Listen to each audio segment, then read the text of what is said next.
Racikan Berita 1. Assalamualaikum warahmatullahi wabarakatuh. Waalaikumsalam. Jumpa lagi dengan UI Watch Plus kali ini. Mas Resoro ini demikian aktif ya untuk terus menegakkan kebenaran. Dan kita juga tahu bahwa sekarang ini masyarakat rakyat Indonesia semakin ingin tahu apa yang sesungguhnya terjadi, apa sesungguhnya sejarah itu. Nah, Mas, ya, kita sudah panjang lebar membahas tentang yang pada episode sebelumnya ya. Bisa ditonton di sini nih nanti, ya kan gitu. Nah, kali ini kita bicara mengenai dampak. Ya, dampak bahwa apabila ternyata nanti terbukti seseorang itu ternyata menggunakan atau ijazah palsu. Menurut pendapat Mas gimana? Nah, gitu. Jadi menurut saya yang waktu pada tayangan sebelumnya kita bicara soal skripsi yang palsu. Ya. Jadi tidak mungkin ada seseorang punya ijazah asli kalau skripsinya palsu. Nah, saya bicara sedikit soal ijazah. Silakan. Jadi kenapa kita gas lagi soal ijazah? Selama ini yang disebut ijazah dalam tanda kutip itu kan yang beredar cuma fotokopi. Nggak pernah ada yang berani memastikan itu. Ya kan gitu. Jadi bahkan kepolisian pun dalam sidang yang diajukan oleh teman-teman TPUA itu pun hanya ketemu dengan fotokopi pada dari jaksa. Nah, menariknya ada kader dari partai salah input ya atau partai sebar ijazah. Nah, itu yang kemudian mengedarkan yang dia jamin ini loh ijazah aslinya. Jadi ini catat teman-teman, dialah yang memastikan itu ijazahnya. Kalau kemudian itu bohong, ya berarti dia yang menyebarkan hoax. Bukan Bambang Tri yang kemudian ditangkap karena katanya menyebarkan hoax. Di orang yang menyebarkan itu partai salah input itu sebar ijazah itulah yang dia, karena padahal setelah saya periksa ya itu foto itu tidak berdasarkan ijazah sebenarnya. Waduh, karena itu hasil dari print out saja, color print out, color printing. Dan itu barang baru. Color printing belum ada beberapa tahun yang lalu belum ada. Itu pun apa yang terhitam putih waktu itu ya. Satu, kenapa? Kelihatan sekali garisnya, marginnya kelihatan sebelah kiri. Kemudian saya periksa itu pakai teknologi namanya ELA. ELA itu Error Level Analysis. Error Level Analysis itu bisa untuk menguji kalau ada gambar itu sudah direkayasa atau belum.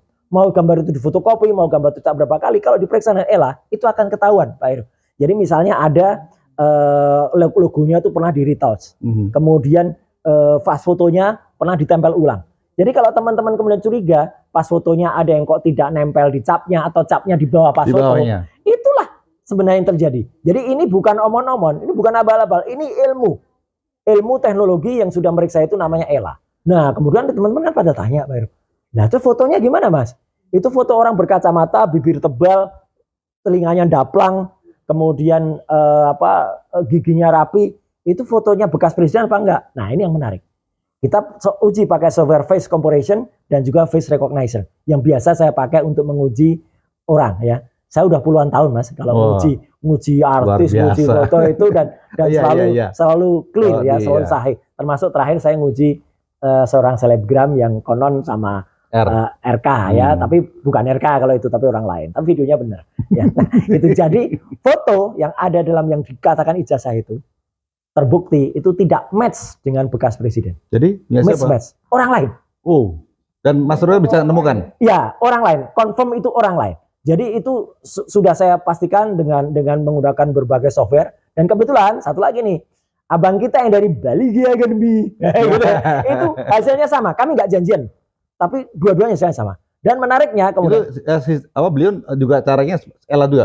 Sama, caranya ELA juga meskipun pakai software yang berbeda.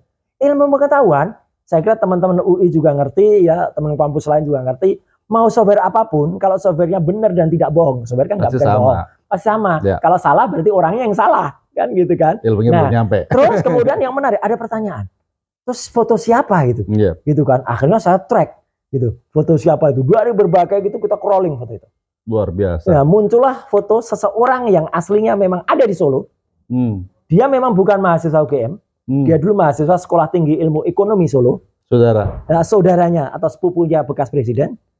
Dia ini yang menarik. Dia direktur utama PT Bara Toba Energi. Nah, Toba jadi ingat sama. Nah, sudah jelas kan? Itu nama itu sudah jelas kan. Terus dia punya gor mewah sekali di Solo. Namanya Gor Kedut. Karena mata dia tuh sering berkedut. Gitu. Memang ya. Gornya tuh mewah sekali untuk ukuran orang Solo. dia punya gor, punya Wisma Atlet itu, wah sultan dia gitu. Nah terus selidik kok orang ini agak misterius ya, siapa dia gitu. Dan ternyata foto orang itu, sebelum saya sebut namanya, foto orang itu ketika kemudian saya paparkan dengan foto orang yang ada di ijazah, yang bibirnya tebel, telinganya daplang, kemudian pakai kacamata. Sampai sekarang orang itu juga masih pakai kacamata, ya. Match. Jadi matchnya confirm, matchnya di atas 80%, bahkan 90-an%. Menariknya lagi, Abang Balige juga sama menguji juga match juga. Kalian nggak janjian tuh ya? Nggak janjian, kami nggak janjian sama sekali. Dan akhirnya kalau seorang katakan saintis itu kan biasanya punya rasa yang sama. Ya demikian juga teman-teman UI Watch yang mengangkat diskusi ini, itu kan punya kepedulian sama. Dan orang ini yang menarik yang gitu. Namanya adalah Dumatno Budi Utomo. Dumatno Budi Utomo. Silakan klik nama orangnya dia. Masih hidup ya? Orangnya masih hidup. Tanggal lahirnya 8 Juli tahun 1977, ya, gitu.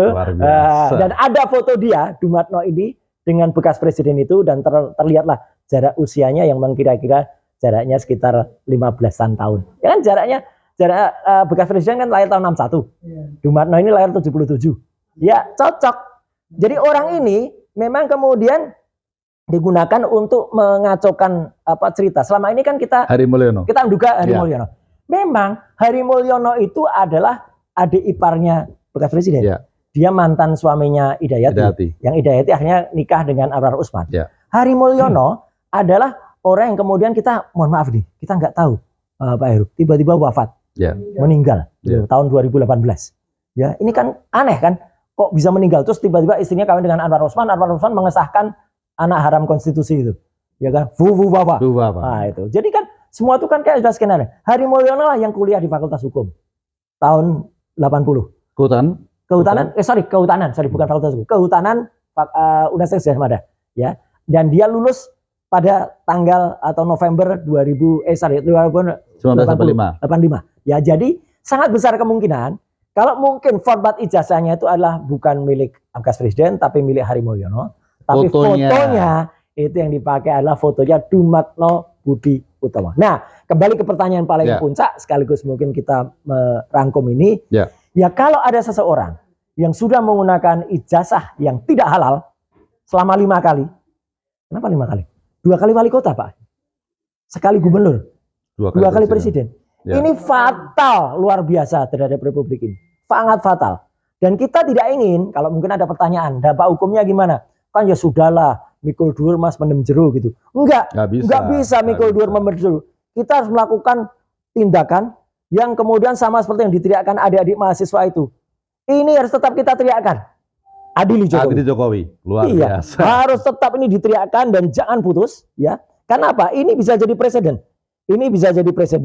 Bahwa nanti kalau dia memang sudah pensiun atau katakanlah sudah tidak jabat lagi, oke.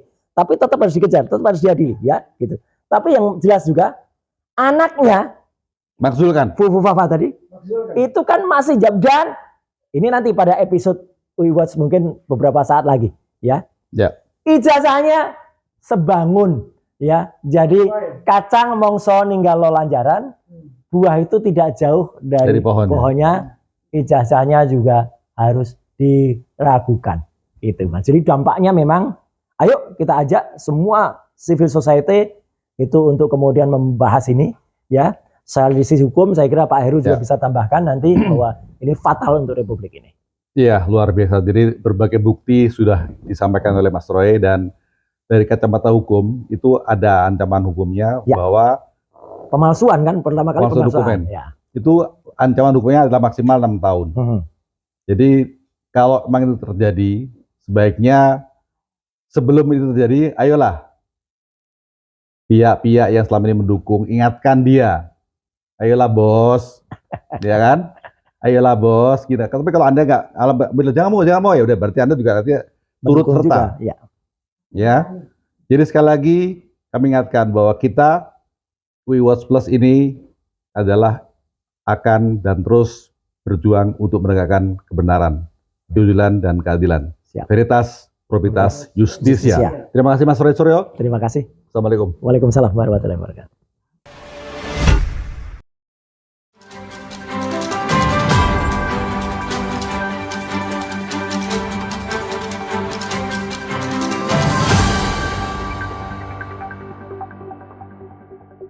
Racikan Berita 1.